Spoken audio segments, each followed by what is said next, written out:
Oh, hello, and welcome to part 5 of my series on setting up a craft business, making money from your hobby.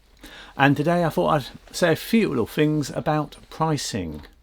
And I think it's one of those things, it's very difficult actually. If you've been making a nice item, then to decide how much you should charge for it can be very tricky.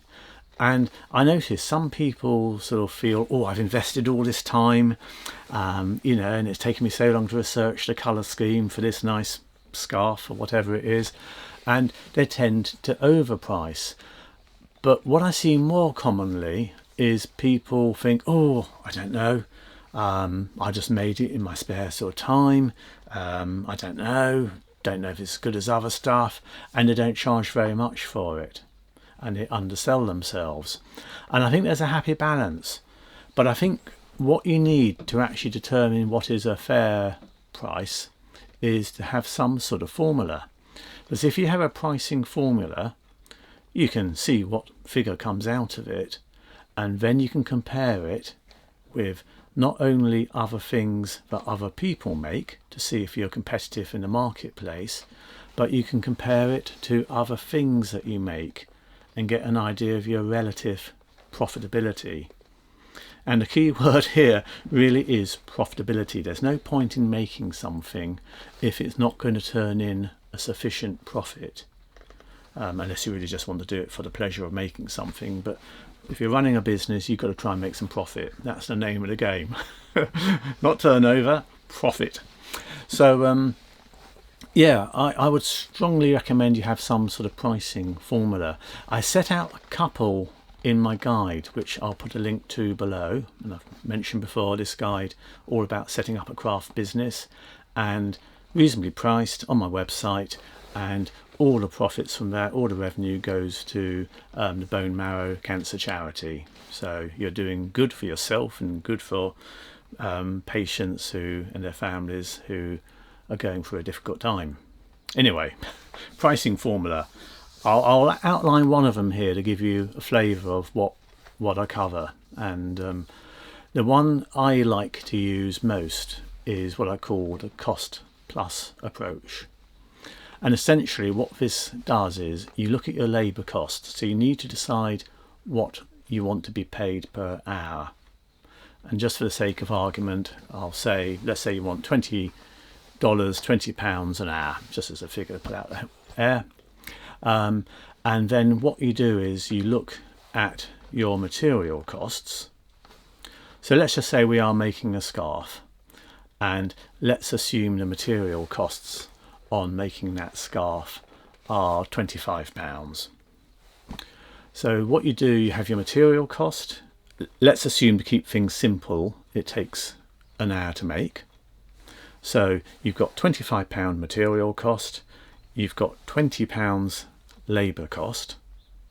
What you then do is, because for each hour, and I've mentioned this before, each hour you're spending in a workshop, you're going to spend another hour doing overhead activity, things like buying materials, preparing your accounts, servicing customers, posting on the website, putting up promotional photographs, etc., etc.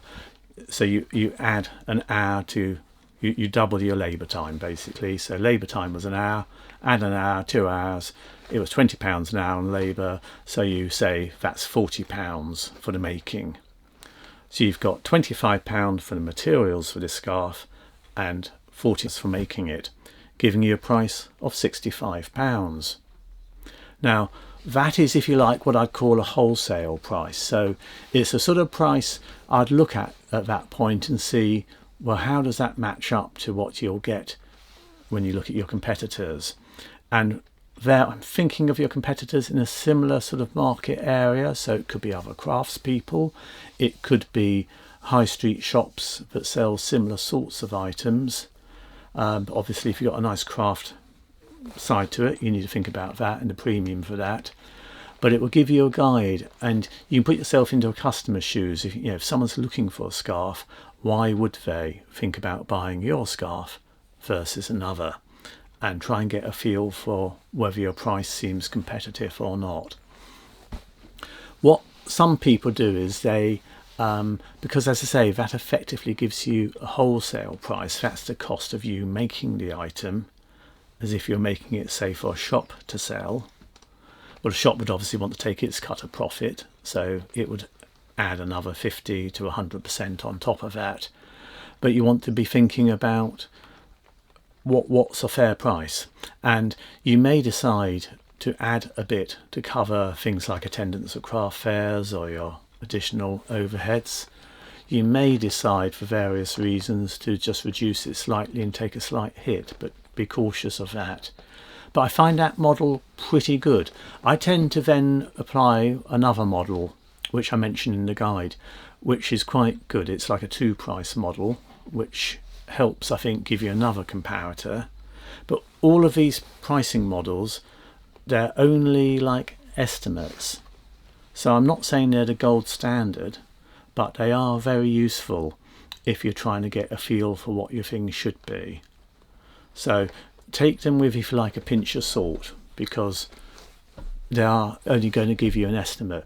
But what they do generally speaking, is they sort of stop you charging a stupidly low or a stupidly high price and get you in the right ballpark, is all I'd say. Then use your own judgment, look at the market. But yeah, I think pricing, it is difficult, but have a sort of model.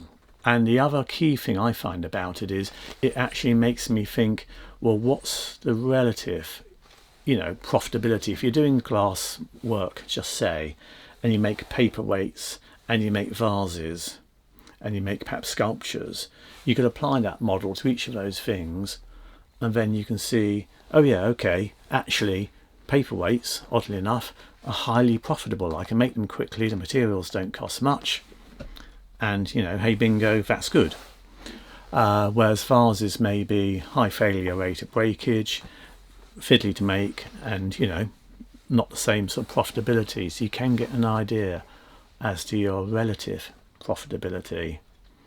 So yeah, all very important. You do need to obviously weigh in a whole lot of other things, but what I would say is, with all of this, keep a real eye on your overheads, because I've noticed some people let their overheads get a bit out of control, and they start getting expensive premises, or they start getting really fancy websites, which perhaps at the earlier stage aren't necessary.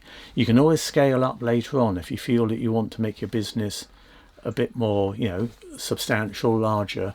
You can later on seek out some premises and upscale on a few of your machines or whatever you're using to help with your craft work. But in the earlier days, I think you are better off keeping it as simple as you can and as streamlined as you can.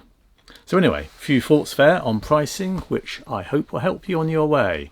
And please subscribe and you can see what comes up next. We've got a few more to go on this one, which hopefully will help you out. And I'd just like to say, I really appreciate all the comments. There have been some really good comments. So if you read down on the earlier videos, some very wise thoughts coming out from people there, sharing their experience, which is great. And I'd also like to say thanks to everyone who's been buying the guide that I've produced. I've been really pleased with the response on that, and we're raising a good bit of money. Within 2 days I was able to make a £200 donation, which is on my Instagram, for the MDS bone cancer charity, which is absolutely fantastic. So thanks very much for that. Okay then, see you in the next video. Bye bye.